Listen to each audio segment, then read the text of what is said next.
Berdasarkan uraian kutipan pertimbangan hukum di atas, Mahkamah telah menegaskan bahwa dalam penyelenggaraan jasa telekomunikasi, penyelenggara jasa telekomunikasi berkewajiban menyediakan pilihan layanan jasa telekomunikasi yang menjamin sisa kuota pengguna jasa telekomunikasi tetap berlaku.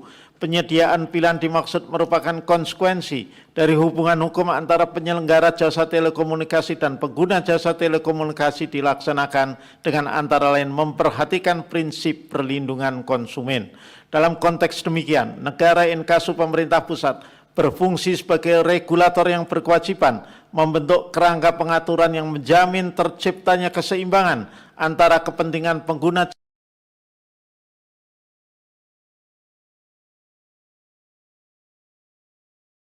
jasa telekomunikasi dan kepentingan penyelenggara jasa telekomunikasi terkait sisa kuota. Kehadiran negara sebagai regulator diperlukan untuk memastikan agar penyelenggaraan jasa telekomunikasi tidak hanya didasarkan pada kepentingan bisnis penyelenggara, melainkan juga memberikan perlindungan terhadap pengguna jasa telekomunikasi sebagai konsumen. Apabila dikaitkan dengan pertimbangan hukum di atas, norma pasal 18 ayat 1 huruf F UU 8/1999 pada hakikatnya merupakan ketentuan yang mengatur salah satu bentuk larangan pencantuman klausula baku dalam hubungan hukum antara pelaku usaha dan konsumen secara umum. Artinya, ruang lingkup pengaturan norma AKUO bersifat umum dan diberlakukan bagi seluruh hubungan hukum di bidang perdagangan barang dan atau jasa, tanpa ditujukan secara khusus untuk mengatur sektor atau jenis transaksi tertentu in kasu jasa telekomunikasi.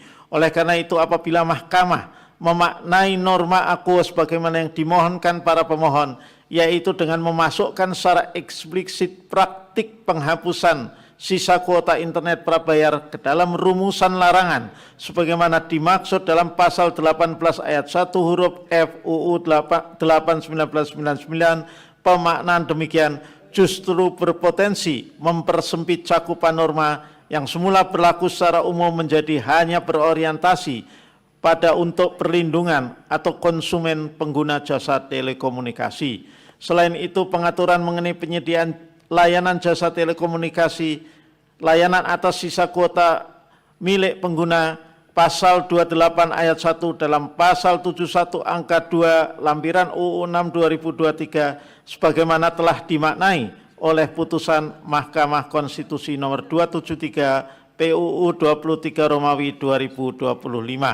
Berkenaan dengan hal ini, Mahkamah perlu menegaskan apabila keberlakuan norma pasal 18 ayat 1 huruf F UU 8/1999 dimaknai sebagaimana petitum para pemohon, fungsi perlindungan hukum kepada konsumen secara umum terhadap setiap bentuk klausula baku yang bertentangan dengan prinsip keadilan, keseimbangan dan itikat baik justru menjadi mempersempit sehingga membatasi jangkauan keberlakuan norma pasal 18 ayat 1 huruf F UU 8/1999. Dengan demikian, dalil para pemohon yang dilekatkan pada sisa kuota internet prabayar melalui pengujian konstitusionalitas norma pasal 18 ayat 1 huruf F UU 8/1999 menjadi tidak relevan untuk dipertimbangkan lebih lanjut. Terlebih secara substansial, perlindungan yang sesungguhnya diinginkan oleh para pemohon telah tertampung dalam substansi putusan Mahkamah Konstitusi nomor 273 PU 23 Romawi 2025. Berdasarkan uraian pertimbangan hukum di atas, dalil para pemohon yang menyatakan norma pasal 18 ayat 1 huruf F UU 8/1999 bertentangan dengan pasal 28D ayat 1, pasal 28H ayat 4, dan pasal 33 ayat 2 UUD NRI tahun 1945 adalah dalil yang tidak berdasar, sehingga harus dinyatakan tidak beralasan menurut hukum. Paragraf 3.15 dan 3.16 dan seterusnya dianggap diucapkan, konklusi dan seterusnya dianggap diucapkan, berdasarkan UUD NRI tahun 1945 dan seterusnya dianggap diucapkan.